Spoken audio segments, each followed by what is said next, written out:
Hello, teacher friends. Are you looking for new, engaging, interesting topics to discuss with your students? Have you gone through all the cliche topics about food or travel or transportation?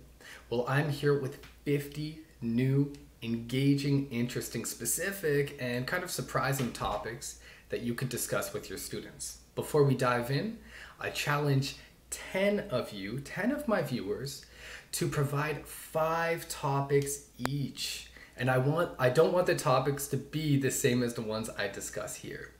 Throw them in the comment section below, and if you do that, I will provide a Google Doc with each of the topics I discuss here in sets of 3, so you could send them before each class to your students, so they have variety.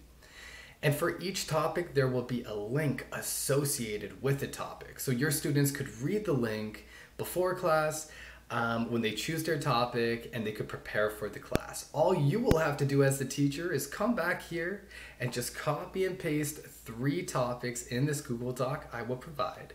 And your work is done. You're ready for your conversational lesson. So all I ask is 10 viewers to put 5 topics each.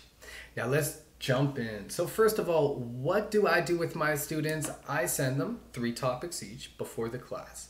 I like to give them very surprising and interesting topics, sometimes very specific. The 3 options will always be completely different. I realize that if I just give one topic, sometimes the students won't be interested in it. They won't have much they don't know much about that given topic. That's why I give 3 options. What if they don't know anything about any of the topics? Well, then they could simply revert to previous options from previous classes. Look at those, and maybe we could talk about one of those topics. Yeah. So for example, if they have 3 topics and they only choose one, and the next class they don't like any of the topics, they could just choose one of the topics from the class before. So without further ado, let's jump into it. Here are some topics I have discussed with my students. Tea and coffee. The difference between tea and coffee, which one is better, how they're grown. Again, this could actually apply to where your students are from as well. This is equally a learning opportunity for you as a teacher as it is for your student. Dance. You could talk about dance. You could talk about glasses or optometry. You could speak about dialects, different accents, different Creole languages. You could discuss cryptocurrency, Bitcoin, you name it. You could discuss lumber and the rising prices of lumber. You could talk about house building in Canada or whatever country they live in. You could compare and contrast. You could talk about do-it-yourself projects that require lumber. Handcrafts, take them online and show them Etsy, a website where many people sell handmade products. Hairstyles, you could talk about the cultural side of hairstyles. You could talk about how hairstyles affect your appearance in professional atmospheres. You could discuss jobs. You could discuss overpaid jobs, underpaid jobs, jobs of the future, yeah, surprising jobs, seemingly useless jobs, yeah. You could discuss debt and its effects on society and on people in general.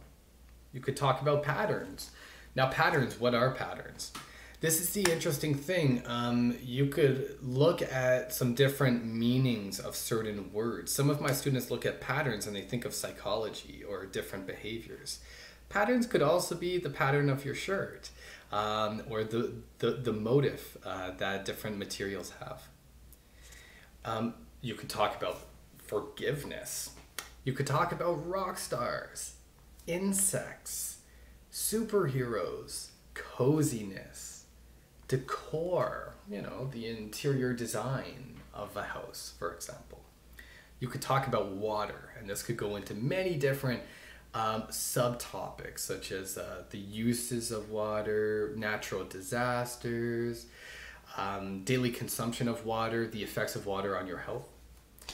You could speak about stubbornness. See, things like this, forgiveness, stubbornness, these are things that your student, my students have spent an entire class just talking about members of their family or maybe members of society who they think are stubborn.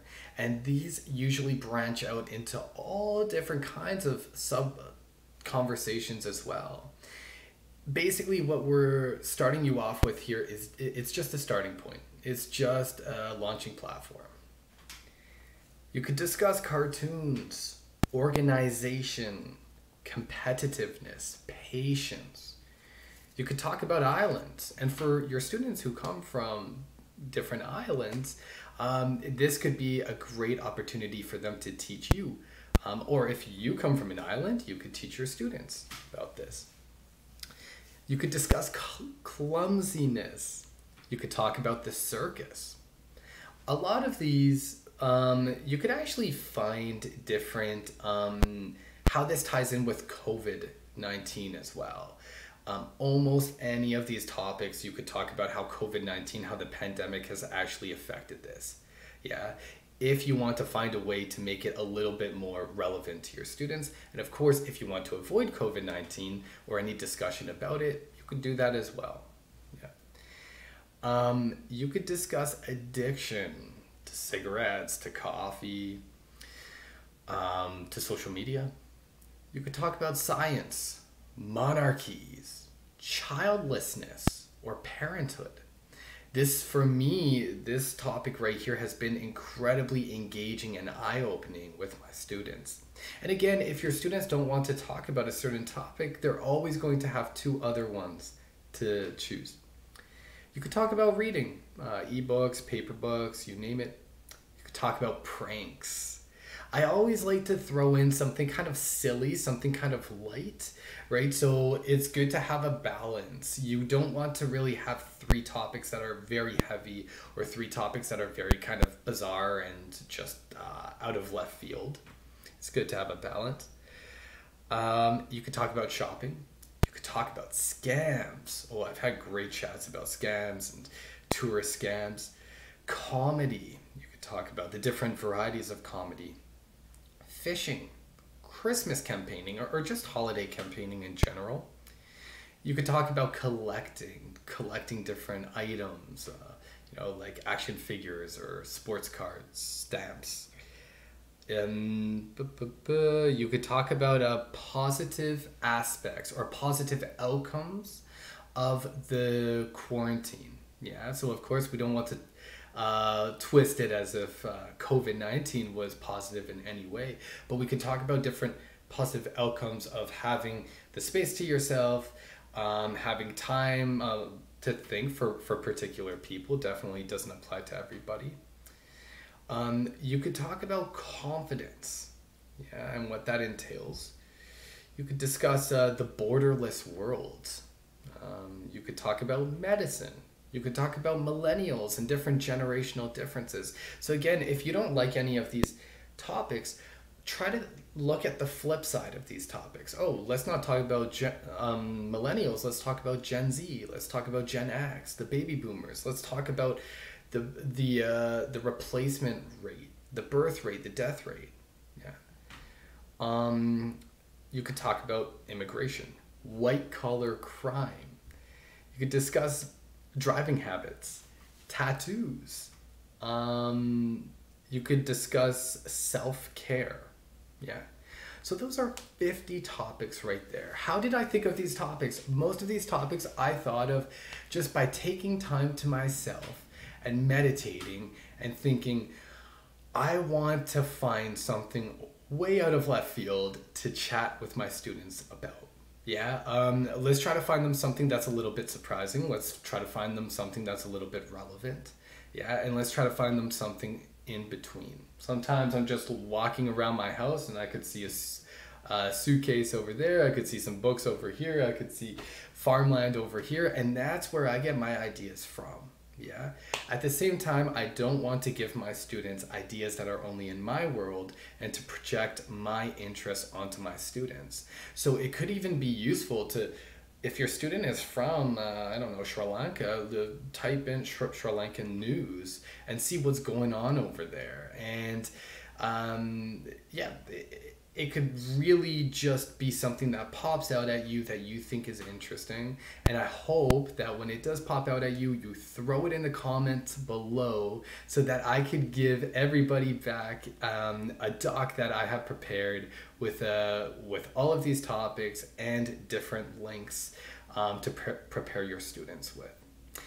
Anyway, I hope that's useful for you. When I started on italki, I was desperately looking for some inspiration after I've ran out of the cliche topics. Hit the like button, hit the subscribe button if you haven't already, and I'll see you next time. Keep smiling.